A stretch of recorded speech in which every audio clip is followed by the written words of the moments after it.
Majority అంటే 1,00,000 నుంచి 1,30,00,40 వరకు కూడా బీసీల ఓట్లు, అంటే బీసీ ఓటు బ్యాంక్ బలంగా ఉన్నటువంటి నేపథ్యము.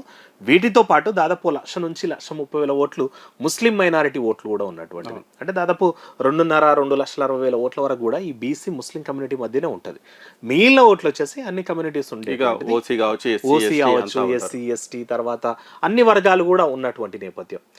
మేజర్గా చూసుకుంటే ఆ బోరబండ కానీ, రెహమత్ నగర్ కానీ, తర్వాత ఈ షేక్పేట్ కానీ, ఆ యూసఫూడ కానీ, సోమాజిగూడ కూడా కొంత ఉండేటువంటి నేపథ్యం ఉంటుంది, ఆ ఎర్రగడ్డ, ఇట్లా ఇన్ని డివిజన్స్ తోటి ఉండేటువంటిది. ఈ డివిజన్స్ అన్ని కూడా డెవలప్ అవుతున్నట్టయితే కనిపించినటువంటి పరిస్థితి ఉంటుంది. ఆ యూస్ కూడా మెయిన్ రోడ్ మాత్రం చాలా కాస్ట్లీ, మెయిన్ రోడ్స్ మాత్రం చాలా అద్భుతంగా అనిపిస్తుంది. వావ్, జూబ్లీ హిల్స్ అంటే ఇట్లుంటదా అనుకుంటాం. అంటే మీరు మెయిన్ రోడ్ నుంచి జస్ట్ ఒక 200 మీటర్స్ 200 మీటర్స్ కూడా అవసరం లేదు, కొంచెం లోపలికి వెళ్తే అదే మనకు మొత్తం స్లమ్ ఏరియాస్ చాలా బీభత్సంగా ఉంటాయి. ఆ స్లమ్ ఏరియాస్ లో అసలు నిజంగా వాళ్ళు అసలు అక్కడ ఒక దగ్గర ఫుల్ హైట్ ఉంటుంది, ఇమ్మీడియట్ డౌన్ ఉంటుంది.